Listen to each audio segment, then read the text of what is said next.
Hello friends, welcome to Johnny talks. तो आज की इस वीडियो में हम डिस्कस करेंगे पॉलिटी के बहुत ही महत्वपूर्ण प्रश्न। तो दोस्तों, एचपीएसएससी द्वारा 2021 में जितने भी पॉलिटी के प्रश्न पूछे गए हैं, आज वो हम सब डिस्कस करने जा रहे हैं।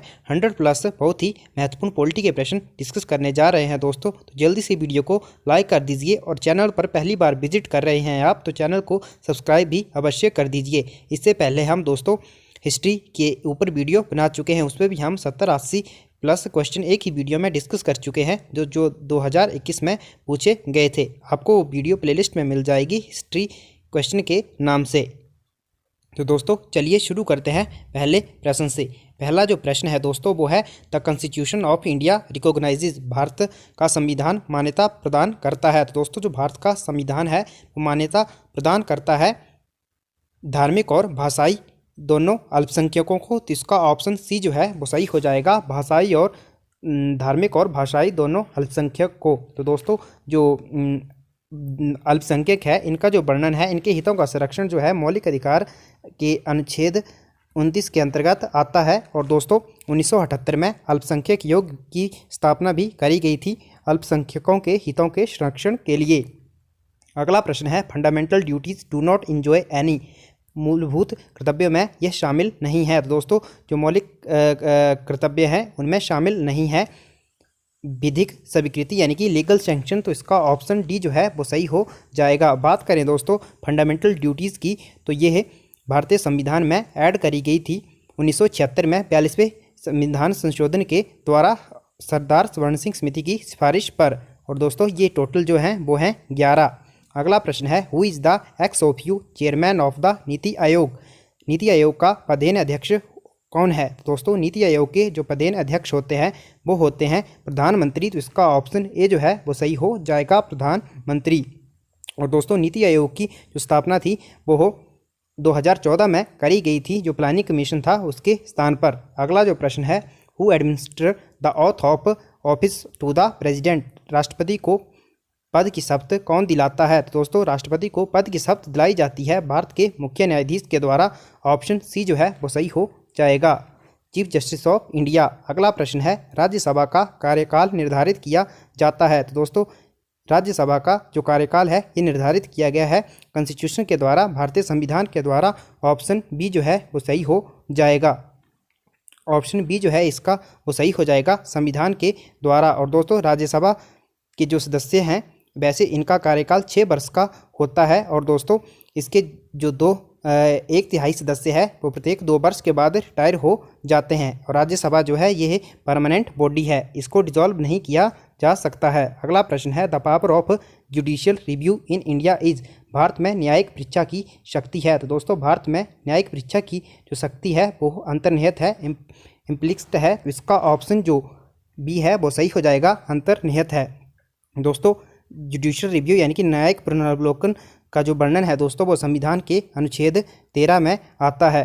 जुडिशियल रिव्यू जो है दोस्तों वो भारत के द्वारा, भारत ने संविधान में जो अडॉप्ट किया है वो अमेरिका के संविधान से लिया है। अगला प्रश्न है राज्य विधानसभा के कार्यकाल को कितने समय तक बढ़ाया जा सकता है। तो दोस्तों राज्य विधानसभा के कार्यकाल को बढ़ाया जा सकता है 6 माह तक, ज़्यादा से ज़्यादा 6 माह तक बढ़ाया जा सकता है। तो इसका ऑप्शन जो आपका ए है वो सही हो जाएगा, 6 माह तक। और दोस्तों 6 माह तक बढ़ाया जा सकता है और उसके बाद इलेक्शन जो है वो करवाने ही पड़ते हैं, वो भी इमरजेंसी वगैरह हो उसी वक्त बढ़ाया जा सकता है। जैसे जो 1975 में इमरजेंसी लगी थी तो उस समय बढ़ाया गया था। अगला जो प्रश्न है भारतीय संविधान की 7वीं अनुसूची में उल्लेखित समवर्ती विषयों के संबंध में कार्यपालिका शक्ति निहित है। तो दोस्तों जो 7वीं अनुसूची है उसमें 3 प्रकार की सूचियों का वर्णन है, जैसे राज्य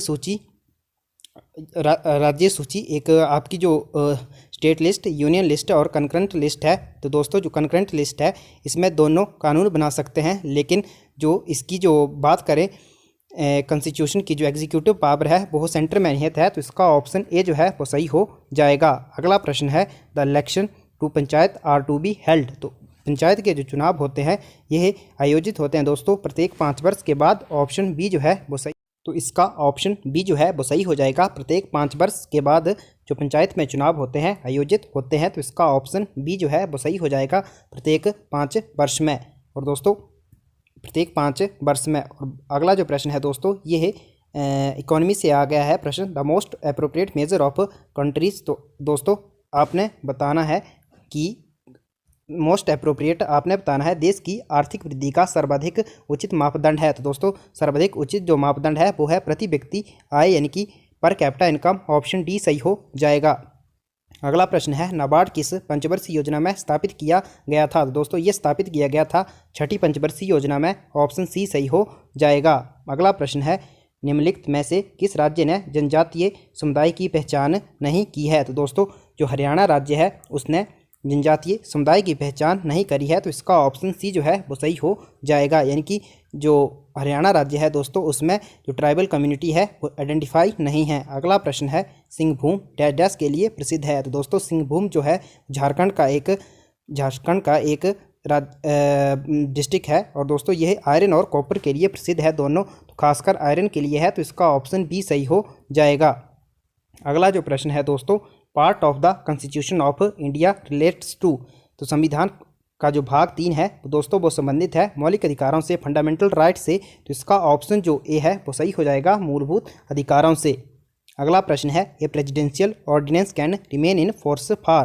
राष्ट्रपति का अध्यादेश प्रभावशाली रहता है। तो दोस्तों ये प्रभावशाली रहता है 6 मंथ के लिए, तो इसका ऑप्शन डी सही हो जाएगा। और राष्ट्रपति जो दोस्तों अध्यादेश जारी कर सकता है अनुच्छेद 123 के तहत। अगला प्रश्न है who is called the guardian of public purse. Public purse का अभिभावक कौन कहलाता है। दोस्तों पब्लिक पर्स का अभिभावक कहलाता है नियंत्रक और महालेखा परीक्षक, ऑप्शन बी सही हो जाएगा, कंट्रोलर एंड ऑडिटर जनरल। और दोस्तों इनका जो वर्णन है वो है अनुच्छेद 148 में। अगला प्रश्न है who is the chairman of Rajya Sabha. Rajya Sabha का अध्यक्ष कौन है।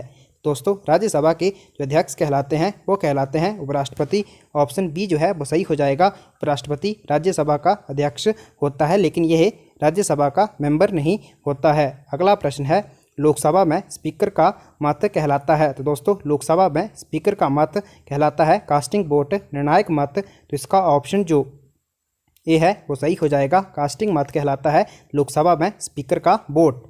अगला प्रश्न है which one of the following is not a parliamentary committee.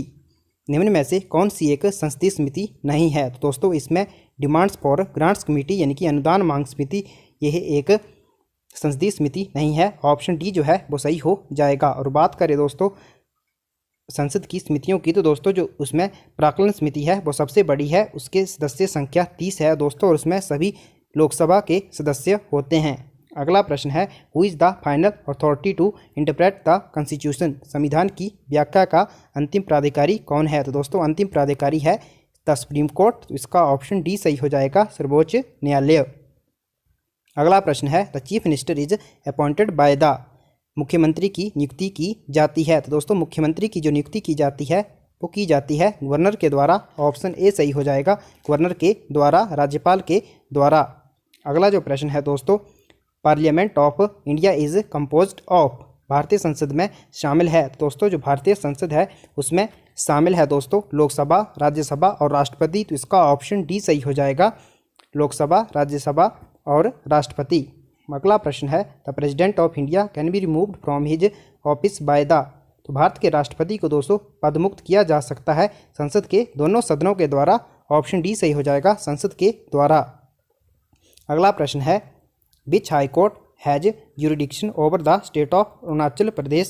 तो आपको बताना है जो हाई कोर्ट के किस हाई कोर्ट के अधिकार क्षेत्र में अरुणाचल प्रदेश राज्य आता है। तो दोस्तों अरुणाचल प्रदेश राज्य जो आता है वो गुवाहाटी हाई कोर्ट के अंडर आता है, ऑप्शन ए जो है वो सही हो जाएगा। और दोस्तों गुवाहाटी हाई कोर्ट स्थापित किया गया था 1948 में, और इसमें जो अदर आते हैं दोस्तों नागालैंड हो गया, मिजोरम हो गया, ये जो हैं ये सभी गुवाहाटी हाई कोर्ट के अंतर्गत आते हैं। और बात करें दोस्तों कलकत्ता हाई कोर्ट की, तो उसमें अंडमान निकोबार द्वीप समूह आता है।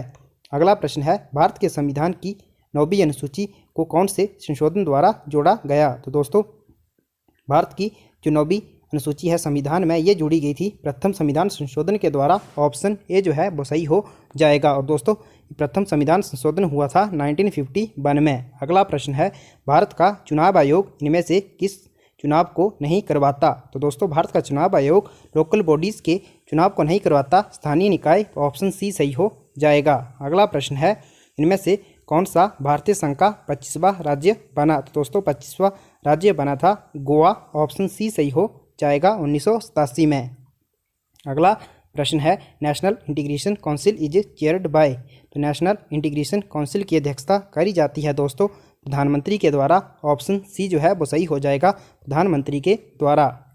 अगला प्रश्न है, इनमें से क्या एक राज्य का मूल तत्व नहीं है? तो दोस्तों राज्य का मूल तत्व नहीं है राष्ट्रीयता। ऑप्शन डी सही हो जाएगा। तो दोस्तों राष्ट्रीयता जो है वो एक देश की है, तो इसका ऑप्शन डी जो है वो सही हो जाएगा। अगला प्रश्न है, भारतीय संविधान का कौन सा भाग कल्याणकारी राज्य के आदर्श को बताता है? तो दोस्तों भारतीय संविधान का भाग जो directive principle of state policy, option D सही हो जाएगा, ये कल्याणकारी राज्य की स्थापना करता है। दोस्तों हम जो आंसर डिस्कस कर रहे हैं ये ऑफिशियल आंसर की के अकॉर्डिंग है। अगर आपको फिर भी डाउट होता है तो आप कमेंट करके बता दीजिए। अगला प्रश्न है, राज्यसभा की अधिकतम संख्या है? तो दोस्तों the maximum strength of Rajya Sabha is 250। Option D जो है वो सही हो जाएगा। दोस्तों 238 जो है वो उनका चुनाव किया जाता है और 12 सदस्य जो हैं राज्यसभा में वो प्रेसिडेंट के द्वारा नॉमिनेट किए जाते हैं। अगला प्रश्न है, कौन सी याचिका विशेष रूप से भारतीय संविधान में निहित नहीं है? तो दोस्तों इंजंक्शन जो है ये भारतीय संविधान में निहित है, किसी प्रकार की रिट नहीं है। बाकी चारों जो हैं, तीनों जो हैं ये रिट हैं। जो सुप्रीम कोर्ट है अनुच्छेद 32 के तहत 5 रिट जारी करता है। अगला प्रश्न है, the Panchayati Raj is included in the? तो पंचायती राज जो है दोस्तों वो आती है आपके राज्य सूची में, तो ऑप्शन बी जो है वो सही हो जाएगा राज्य सूची में। अगला प्रश्न है, attorney general of India is appointed by? तो भारत के महान्यायवादी को दोस्तों नियुक्त किया जाता है राष्ट्रपति के द्वारा। ऑप्शन ए जो है वो सही हो जाएगा, राष्ट्रपति के द्वारा। और दोस्तों जो महान्यायवादी हैं इनका वर्णन है आर्टिकल 76 में। अगला प्रश्न है, which is the smallest planet? कौन सा ग्रह सबसे छोटा है? यहाँ पर भी जियोग्राफी का प्रश्न आ गया है दोस्तों। सबसे छोटा ग्रह है ये है बुध। अगला प्रश्न है, बर्नेल यूनिक्स फॉल्स ऑन? तो बसंत विषुव किस दिन होता है? तो दोस्तों बसंत विषुव जो होता है ये होता है 21 मार्च को, और शरद विषुव जो होता है वो होता है 23 सितंबर को। इस दिन और रात की जो अवधि है वो समान होती है इन दोनों दिनों में। अगला प्रश्न है, the legislative power are vested in the? विधायी शक्तियाँ निहित होती हैं। विधायी शक्तियाँ जो दोस्तों निहित होती हैं वो होती हैं संसद में।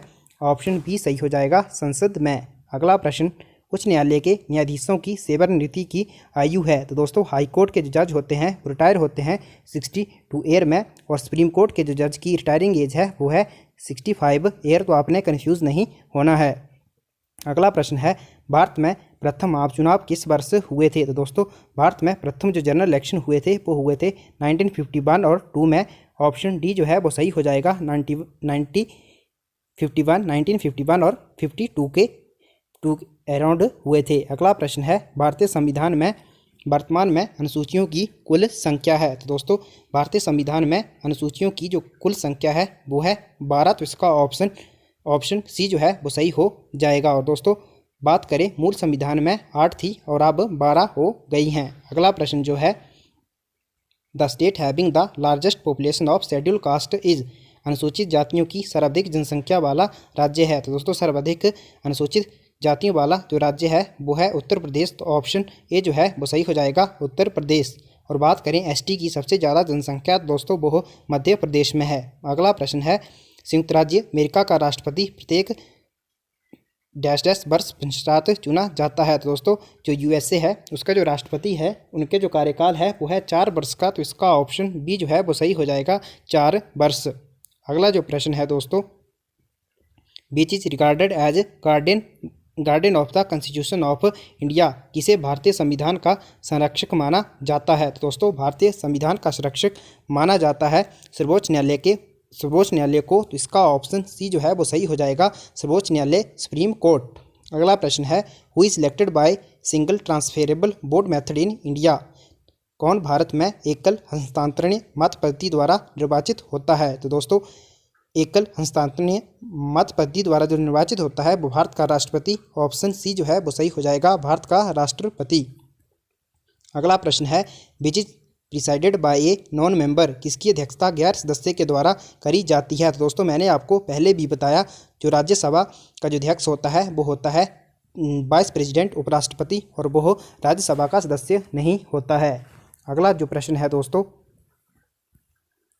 भारत के प्रथम मुख्य निर्वाचन आयुक्त कौन थे। तो दोस्तों फर्स्ट जो चीफ इलेक्शन कमिश्नर थे इंडिया के वो थे सुकुमार सेन। सुकुमार सेन, तो इसका ऑप्शन सी जो है वो सही हो जाएगा, सुकुमार सेन। दोस्तों आप कमेंट करके बता दीजिए भारत प्रेजेंट में भारत के जो मुख्य निर्वाचन आयुक्त हैं वो कौन हैं। अगला प्रश्न है, from which language has the term democracy been derived. पद डेमोक्रेसी किस भाषा से व्युत्पन्न हुआ है। तो दोस्तों जो डेमोक्रेसी वर्ड है ये लिया गया है ग्रीक लैंग्वेज से, तो इसका ऑप्शन ए जो है वो सही हो जाएगा। और बात करें कॉन्स्टिट्यूशन वर्ड की तो ये लिया गया है दोस्तों लैटिन भाषा से। अगला जो प्रश्न है, किसने संविधान को पवित्र दस्तावेज कहा। दोस्तों संविधान को पवित्र दस्तावेज कहा गया डॉक्टर बी आर अम्बेडकर के द्वारा, तो इसका ऑप्शन जो ए है वो सही हो जाएगा, डॉक्टर बी आर अम्बेडकर। अगला प्रश्न है, संसद के दोनों सदनों की संयुक्त बैठक की अध्यक्षता किसके द्वारा की जाती है। तो दोस्तों ये करी जाती है, जो अध्यक्षता है ये करी जाती है लोकसभा के स्पीकर के द्वारा, ऑप्शन सी जो है वो सही हो जाएगा। और बात करें जो संसद के जॉइंट मीटिंग है ये बुलाई जाती है राष्ट्रपति के द्वारा। दोस्तों आप कमेंट करके बता दीजिए कौन से अनुच्छेद के तहत जॉइंट सिटिंग होती है। अगला जो प्रश्न है, if there is no sun the colour of the sky would be. दोस्तों यहाँ पर भी जियोग्राफी के प्रश्न आ गए हैं। तो दोस्तों यदि सूर्य नहीं हो तो काश का रंग होगा। तो दोस्तों काश का रंग होगा काला, तो इसका ऑप्शन डी जो है वो सही हो जाएगा, इनमें से कोई नहीं। अगला प्रश्न है, सी ऑफ ट्रैंक्विलिटी है। दोस्तों सी ऑफ ट्रैंक्विलिटी जो है वो है चंद्रमा पर, तो इसका ऑप्शन डी सही हो जाएगा, मून। अगला प्रश्न है, किस स्थान का स्थानीय समय उसके डैश डैश से जाना जाता है। तो दोस्तों किसी स्थान का जो स्थानीय समय है वो उसके लॉन्गिट्यूडनल पोजीशन से जाना जाता है, देशांतरी स्थिति से, ऑप्शन डी सही हो जाएगा, देशांतरी स्थिति। अगला प्रश्न है, दक्षिणी गोलार्ध में पछुआ पवनें बहती हैं। तो दोस्तों ये बहती हैं उत्तर से पश्चिम, तो इसका ऑप्शन सी जो है वो सही हो जाएगा, उत्तर से पश्चिम। अगला प्रश्न है, संविधान सभा के सभापति कौन थे। दोस्तों तो जो संविधान सभा थी उसके जो प्रथम चेयरमैन बने थे दोस्तों, अस्थायी अध्यक्ष बने गए थे, वो बने थे सच्चिदानंद सिन्हा, और परमानेंट जो बने थे वो बने थे डॉक्टर राजेंद्र प्रसाद, तो इसका ऑप्शन बी जो है वो सही हो जाएगा। और डॉक्टर बी आर अम्बेडकर जो थे दोस्तों, यह जो ड्राफ्टिंग कमेटी थी, प्रारूप समिति थी, उसके अध्यक्ष थे। अगला प्रश्न है, कौन सा भारत में प्रचलित संसदीय प्रणाली के संगत नहीं है। तो दोस्तों इनमें ऑप्शन सी जो है वो सही हो जाएगा, प्लूरल एग्जीक्यूटिव यानी कि बहुल कार्यपालिका, तो इसका ऑप्शन सी जो है वो सही हो जाएगा। अगला जो प्रश्न है, वे संघीय क्षेत्र जिनकी अपनी विधान परिषद नहीं होती उनके कानून पारित किए जाते हैं। दोस्तों जो उनके कानून हैं वो राष्ट्रपति द्वारा पारित किए जाते हैं, तो ऑप्शन बी जो है वो सही हो जाएगा, राष्ट्रपति। अगला प्रश्न है, the term of Lok Sabha is normally. सामान्यतः लोकसभा की अवधि है दोस्तों, जनरली जो इसका टाइम पीरियड है वो है 5 ईयर, तो ऑप्शन बी जो है वो सही हो जाएगा, 5 वर्ष। अगला प्रश्न है, the president gives his resignation to the. राष्ट्रपति अपना इस्तीफा देता है। तो दोस्तों राष्ट्रपति अपना इस्तीफा देता है उपराष्ट्रपति को, इसका ऑप्शन बी जो है वो सही हो जाएगा, उपराष्ट्रपति। अगला प्रश्न है, which writ is a bulwark of personal freedom. तो इनमें से कौन सा लेख व्यक्तिगत स्वतंत्रता का बचाव है, वो है हैबियस कॉर्पस, बंदी प्रत्यक्षीकरण लेख, ऑप्शन बी जो है वो सही हो जाएगा। दोस्तों मैंने बताया 5 प्रकार की रेट होती हैं, ये 4 हैं, परमादेश, अधिकार परीक्षा लेख, बंदी प्रत्यक्षीकरण लेख, उत्प्रेषण। तो आप कमेंट करके बता दीजिए एक कौन सी रह गई है। अगला प्रश्न है, which is a source of income of the gram panchayat. ग्राम पंचायत के आय का स्रोतकार कौन सा है। तो दोस्तों इसमें हो जाएगा उगाही शुल्क यानी कि लेबी ड्यूटीज, ऑप्शन डी सही हो जाएगा। अगला प्रश्न है, पूर्ण राज्य बनने से पहले कौन सा भारत का सहयोगी राज्य था। दोस्तों पूर्ण राज्य बनने से पहले जो सिक्किम था वो भारत का सहयोगी राज्य था। 1974 में दोस्तों इसको सहयोगी राज्य बनाया गया, और बाद में 1976 में सिक्किम को भारत का पूर्ण राज्य बनाया गया, 22वां राज्य बना यह 36वें संविधान संशोधन के अंतर्गत। अगला प्रश्न है, कौन सी भाषा को 8वीं अनुसूची में मान्यता नहीं मिली है यद्यपि यह राज्य की आधिकारिक भाषा कहलाती है। तो दोस्तों अंग्रेजी इसका सही आंसर हो जाएगा, यह भारतीय संविधान की 8वीं अनुसूची में नहीं आती है। अगला जो प्रश्न है, सर्वोच्च न्यायालय की नवीनतम स्वीकृति संख्या है। तो दोस्तों सर्वोच्च न्यायालय की नवीनतम जो स्ट्रेंथ है यानी कि संख्या है वो है 34। ऑप्शन डी जो है वो सही हो जाएगा। आप कमेंट करके बताएं दोस्तों जो हो अभी प्रेजेंट में भारत के मुख्य न्यायाधीश कौन हैं। अगला प्रश्न है, MODVAT relates to rationalism of tax structure in. तो इसका ऑप्शन सी जो है वो सही हो जाएगा दोस्तों, एक्साइज ड्यूटी। अगला प्रश्न है, inflation can be contained by. स्फीति को नियंत्रित किया जा सकता है दोस्तों, तो surplus budget, increase in taxation, reduction in public expenditure. तो इसका ऑप्शन जो डी है दोस्तों वो सही हो जाएगा, ऑल ऑफ दीज। अगला प्रश्न है, विभाजन के कारण भारत में कौन सा उद्योग बुरी तरह प्रभावित हुआ था। तो दोस्तों ये प्रभावित हुआ था जूट और कपास। तो इसका ऑप्शन बी जो है वो सही हो जाएगा। अगला प्रश्न है, भारत में स्टॉक एक्सचेंज का नियमन कौन करता है। तो दोस्तों भारत में स्टॉक एक्सचेंज का नियमन किया जाता है इरडा के द्वारा। ऑप्शन ए जो है वो सही हो दोस्तों स्टॉक एक्सचेंज का जो नियमन है वो सेबी के द्वारा किया जाता है। ऑप्शन डी जो है वो सही हो जाएगा। एडा के द्वारा दोस्तों जो इंश्योरेंस सेक्टर है उसका नियमन किया जाता है। अगला प्रश्न है, how many member were initially there in constituent assembly of India. दोस्तों भारत की संविधान सभा में प्रारंभिक रूप से कितने सदस्य थे। तो दोस्तों इन ऑप्शन में से कन्फ्यूज़न है क्योंकि दोस्तों जो ओरिजिनली जब पहली बार थी तो उसमें 389 सदस्य थे, और दोस्तों जब भारत का विभाजन हुआ था तो उस समय टोटल 299 सदस्य ही रह गए थे। अगला जो प्रश्न है दोस्तों, भारतीय संविधान में न्यायिक पुनरावलोकन की संकल्पना किस देश संविधान से ली गई है। तो दोस्तों मैंने पहले भी बताया यह यूएसए के संविधान से ली गई है। तो ऑप्शन ए जो है वो सही हो जाएगा। अगला प्रश्न है, भारत का संविधान भारत को कैसे वर्णन करता है। तो दोस्तों भारत का संविधान भारत को वर्णित करता है यूनियन ऑफ स्टेट के रूप में। तो इसका ऑप्शन जो बी है वो सही हो जाएगा, ये यूनियन ऑफ स्टेट्स यानी कि राज्यों का संघ। अगला प्रश्न है, निम्न में से कौन सा एक मानव अधिकार के साथ साथ ही संविधान के अधीन मौलिक अधिकार भी है। तो दोस्तों राइट टू एजुकेशन जो है इनकी शिक्षा का अधिकार जो है वो मानव अधिकार के साथ साथ एक मौलिक अधिकार भी है। तो ऑप्शन डी सही हो जाएगा, राइट टू एजुकेशन। अगला जो प्रश्न है दोस्तों, भारत के राष्ट्रपति के रूप में चुनाव के योग्य होने के लिए एक व्यक्ति डैश डैश की आयु पूर्ण किया हुआ होना चाहिए। तो इसका ऑप्शन डी जो है वो सही हो जाएगा, 35 वर्ष। 35 वर्ष की आयु पूरी होनी चाहिए तब कोई व्यक्ति राष्ट्रपति का चुनाव लड़ सकता है। दोस्तों काफ़ी थक गया हूँ, काफ़ी टाइम से बोल के। अगर अभी भी आपने वीडियो को लाइक नहीं किया है तो जल्दी से वीडियो को लाइक कर दीजिए दोस्तों। इतनी लंबी वीडियो बन रही है, प्लीज़ वीडियो को एक लाइक अवश्य करें और चैनल को भी अवश्य सब्सक्राइब करें। अगला प्रश्न है, दल विदल विरोधी विधेयक पारित किए जाने के समय भारत का प्रधानमंत्री कौन था। तो दोस्तों दल विदल विरोधी विधेयक पारित किए जाने के समय भारत का जो प्रधानमंत्री थे वो थे राजीव गांधी। तो इसका ऑप्शन सी जो है वो सही हो जाएगा, राजीव गांधी दोस्तों उस समय प्रधानमंत्री थे। 1985 में यह विधेयक पारित किया गया था। 52 जो 52वां संविधान संशोधन है। और दोस्तों दल विदल जो आता है ये आता है आपके 10वें भाग में, 10वीं अनुसूची में आता है। दल बदल का जो वर्णन है वो 10वीं अनुसूची में है। अगला प्रश्न है, संसद के दोनों सदनों की संयुक्त बैठक कौन बुलाता है। दोस्तों मैं पहले ही आपको बता चुका हूं कि जो हो इसकी बैठक है वो बुलाई जाती है राष्ट्रपति के द्वारा बुलाई जाती है, पर इसकी अध्यक्षता जो है वो लोकसभा स्पीकर के द्वारा करी जाती है। अगला प्रश्न है, first general election in India held in. तो दोस्तों पहले ही मैं आपको बता चुका हूँ, प्रथम आम चुनाव हुए थे 1951 में। अगला जो प्रश्न है, the first Indian state created on linguistic basis was. भाषाई आधार पर निर्मित प्रथम भारतीय राज्य था। दोस्तों भाषा के आधार पर प्रथम निर्मित राज्य जो था वो था आंध्र प्रदेश। ऑप्शन ए जो है वो सही हो जाएगा, तेलुगु भाषाई द्वारा यह बनाया गया था 1953 में। अगला जो प्रश्न है, राज्य सरकार का कार्यकारी प्रमुख कौन होता है। तो दोस्तों एग्जीक्यूटिव जो हेड होता है स्टेट गवर्नमेंट का वो होता है मुख्यमंत्री। ऑप्शन ए जो है वो सही हो जाएगा। और बात करें वास्तविक प्रमुख की, तो दोस्तों वास्तविक जो हेड होता है वो होता है आपका राज्यपाल।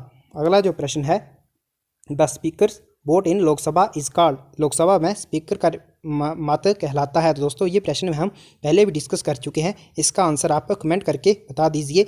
प्रश्न रिपीट होते हैं दोस्तों, आप देख सकते हैं कितने प्रश्न HPSSC रिपीट करता है। तो दोस्तों आप इस वीडियो को देख लोगे तो पॉलिटी की आपके बहुत ही कम चांसेस हो जाएंगे कि आपके प्रश्न गलत होंगे। अगला प्रश्न है, हु एस्टैब्लिश्ड शांति निकेतन। शांति जो निकेतन था किसने स्थापित किया? दोस्तों ये स्थापित किया गया था रविंद्रनाथ टैगोर के द्वारा। तो इसका ऑप्शन सी सही हो जाएगा, रविंद्रनाथ टैगोर। अगला प्रश्न है, भारतीय संविधान के किस अनुच्छेद के अंतर्गत पंचायतों को संवैधानिक दर्जा दिया गया है? तो दोस्तों ये दिया गया है अनुच्छेद 243 के तहत। तो इसका ऑप्शन सी जो है वो सही हो जाएगा। अनुच्छेद 343 में दोस्तों राजभाषा जो राष्ट्रीय भाषा है उसका वर्णन है। अगला प्रश्न है, who was the first deputy prime minister of India. Bharat का उप प्रधानमंत्री कौन था? तो दोस्तों भारत का जो उप प्रधानमंत्री थे प्रथम वो थे सरदार वल्लभ भाई पटेल। तो इसका ऑप्शन जो दोस्तों सी है वो सही हो जाएगा, सरदार वल्लभ भाई पटेल। अगला जो प्रश्न है, संसद के किस सदन में पीठासीन अधिकारी सदन का सदस्य नहीं होता है? दोस्तों ये भी मैं आपको बता चुका हूँ, राज्यसभा। ऑप्शन बी जो है सही हो जाएगा। अगला प्रश्न है, द इंडियन कॉन्स्टिट्यूशन इज। भारतीय संविधान जो है वो दोस्तों क्या है? तो दोस्तों यह कुछ मामलों में फ्लेक्सिबल और कुछ मामलों में रिजिड है। तो इसका ऑप्शन जो सी है वो सही हो जाएगा, कुछ मामलों में कठोर और कुछ में लचीला। अगला प्रश्न है, how often the finance commission constituted in India. तो दोस्तों भारत में वित्त आयोग जो होता है वो निर्मित होता है प्रत्येक 5 वर्षों के पश्चात। तो ऑप्शन सी सही हो जाएगा। अनुच्छेद 280 के तहत वित्त आयोग का गठन किया जाता है। अगला प्रश्न, भारत के संघ की कार्यपालिका किससे मिलकर बनी होती है? तो ये बनी होती है दोस्तों राष्ट्रपति, प्रधानमंत्री और मंत्रिपरिषद तीनों। तो ऑप्शन डी सही हो जाएगा। अगला प्रश्न है, भारत के राष्ट्रपति को किन आधारों पर महाभियोगित किया जा सकता है? तो दोस्तों ये महाभियोगित किया जा सकता है राष्ट्रपति को संसद की अवज्ञा के लिए, यानी कि डिसोबेइंग पार्लियामेंट। तो इसका ऑप्शन सी जो है वो सही हो जाएगा, संविधान के उल्लंघन के लिए। इसका ऑप्शन ए सही हो जाएगा, for violation of the constitution. अगला प्रश्न है दोस्तों, भारत के मुख्य न्यायाधीश की नियुक्ति कौन करता है? तो दोस्तों भारत के मुख्य न्यायाधीश की नियुक्ति करी जाती है राष्ट्रपति के द्वारा। ऑप्शन ए सही हो जाएगा, राष्ट्रपति के द्वारा। Option A is right. अगला जो प्रश्न है दोस्तों, क्या एक व्यक्ति एक से अधिक राज्य के राज्यपाल के रूप में कार्य कर सकता है? तो इसका आंसर हो जाएगा हाँ, कर सकता है। तो इसका ऑप्शन ए सही हो जाएगा। अगला प्रश्न है, उच्च न्यायालय के मुख्य न्यायाधीश की नियुक्ति कौन करता है? तो दोस्तों उच्च न्यायालय के मुख्य न्यायाधीश की नियुक्ति करी जाती है राष्ट्रपति के द्वारा। ऑप्शन सी जो है सही हो जाएगा, भारत के राष्ट्रपति के द्वारा। अगला प्रश्न है दोस्तों, भारत के केंद्र शासित प्रदेशों का प्रशासन कौन करता है? तो दोस्तों भारत के केंद्र शासित प्रदेशों का जो प्रशासन किया जाता है ये किया जाता है राष्ट्रपति संसद के कानूनों द्वारा विनियमित, यानी कि राष्ट्रपति के द्वारा। तो इसका ऑप्शन बी सही हो जाएगा। अगला प्रश्न है, योजना आयोग की स्थापना कब हुई थी? तो दोस्तों प्लानिंग कमीशन सेटअप हुआ था 1950 में। तो ऑप्शन ए जो है वो सही हो जाएगा, 1950 में। मैंने आपको बताया अब योजना आयोग का जो स्थान है वो नीति आयोग ने ले लिया है। अगला जो प्रश्न है दोस्तों, निम्न में कौन सी महिला भारतीय राज्यों की राज्यपाल बनी? तो दोस्तों इनमें से जो सरोजिनी नायडू थी वो किसी राज्य की राज्यपाल बनी थी, यूपी की यह राज्यपाल बनी थी। तो इसका ऑप्शन ए जो है वो सही हो जाएगा, सरोजिनी नायडू ये बनी थी, यूपी की प्रथम महिला राज्यपाल थी।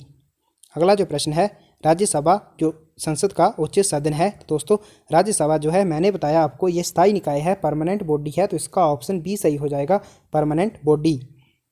अगला जो प्रश्न है, सामान्यतः संसद के 2 सत्रों के बीच का अंतराल निम्न में से अधिक नहीं होना चाहिए। तो दोस्तों सामान्यतः संसद के 2 सत्रों के बीच का अंतराल जो है वो 6 महीने से अधिक नहीं होना चाहिए। तो इसका ऑप्शन जो दोस्तों बी है वो सही हो जाएगा, 6 month.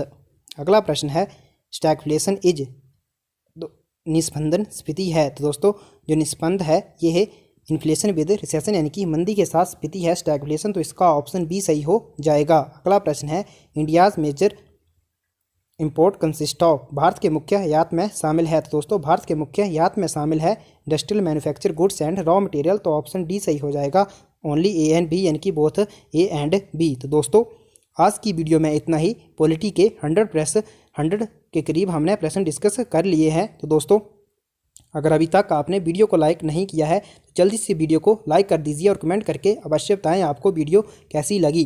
Thanks for watching, God bless you all.